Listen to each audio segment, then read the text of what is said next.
DSC preparation కి మిగిలిన తక్కువ సమయాన్ని డిఎస్సి 2024 యాప్ లేదా DSC2024.com తో జాబ్ ని సాధించండి. నమస్తే, welcome to Suman TV. YouTuber Jyoti Malhotra NIA arrest చేసింది, ఇన్వెస్టిగేట్ చేస్తోంది. పూర్తిగా ప్రశ్నల మీద ప్రశ్నలు వేస్తుంటే ఎన్ఐఏ అధికారులకి ఎదురు ప్రశ్నిస్తూ అది నా రైటు, నా ఫ్రీడమ్ ఆఫ్ స్పీచ్, నేను ఎక్కడైనా వీడియోలు చేస్తాను అని చెప్పి మాట్లాడుతోంది. పాకిస్తాన్కి గూఢచర్యం చేస్తున్నటువంటి ఆరోపణలు వచ్చిన వెంటనే ఎన్ఐఏ దృష్టి పెడితే పక్కా ఆధారాలతో జ్యోతి మల్హోత్రాను అరెస్ట్ చేశారు. ఆమెకు సంబంధించిన కీలకమైన సమాచారం ఇప్పుడు బయటకు వస్తుందండి. ఇప్పుడు పెహల్గాం దాడి జరిగిన తర్వాత దృష్టి పెడితే ఈ యూట్యూబర్ పాకిస్తాన్కు గూఢచర్యం చేసింది, మన దేశానికి సంబంధించిన సైనిక రహస్యాలను, చాలా కీలకమైనటువంటి ముఖ్యమైనటువంటి సమాచారాన్ని పాకిస్తాన్కి చేరవేసింది అని ఇప్పుడు మనకి తెలిసింది. కానీ 1 సంవత్సరం క్రితమే కపిల్ జైన్ అనేటువంటి వ్యక్తి ఎన్ఐఏకి అటాచ్ చేస్తూ సార్ ఈమె మీద దృష్టి పెట్టండి అని చెప్పి ఒక పోస్ట్ పెట్టాడు. ఇక్కడ మీకు డేట్ కూడా చూపిస్తాను చూడండి, 10 మే 2024. ఇక్కడ ఏముందో ఒక్కసారి నేను మీకు చదివి వినిపిస్తాను. ఆ కపిల్ జైన్ అనేటువంటి వ్యక్తి ఈమె మీద అనుమానం వచ్చి ఎన్ఐఏకి పెట్టాడు post. Please keep close watch on this lady. She first visited and attend Pakistani embassy function, then visited Pakistan for 10 days. Now she is heading for Kashmir.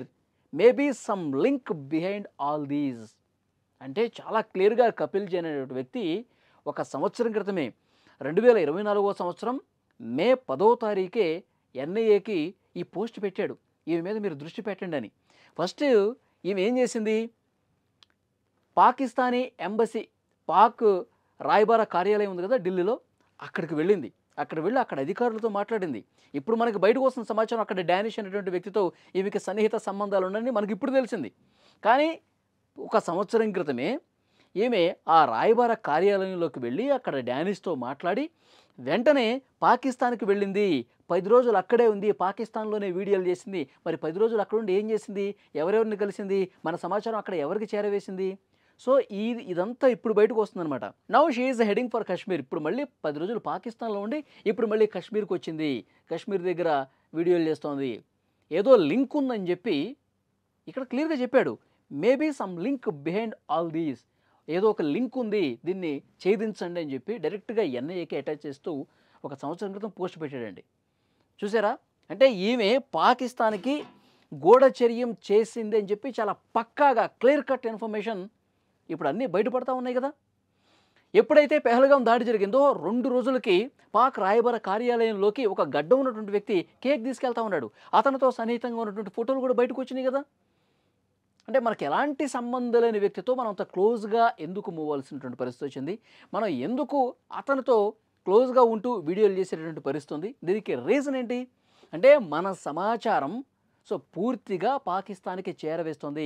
మన సైనిక సమాచారం, మన పర్యాటక ప్రాంతాలకు సంబంధించిన సున్నితమైనటువంటి ఇన్ఫర్మేషన్, మన పుణ్యక్షేత్రాలకు సంబంధించిన సమాచారం. ఆమె సికింద్రాబాద్లో పర్యటించింది, పూరి జగన్నాథ్ టెంపుల్కి కూడా వెళ్ళొచ్చింది.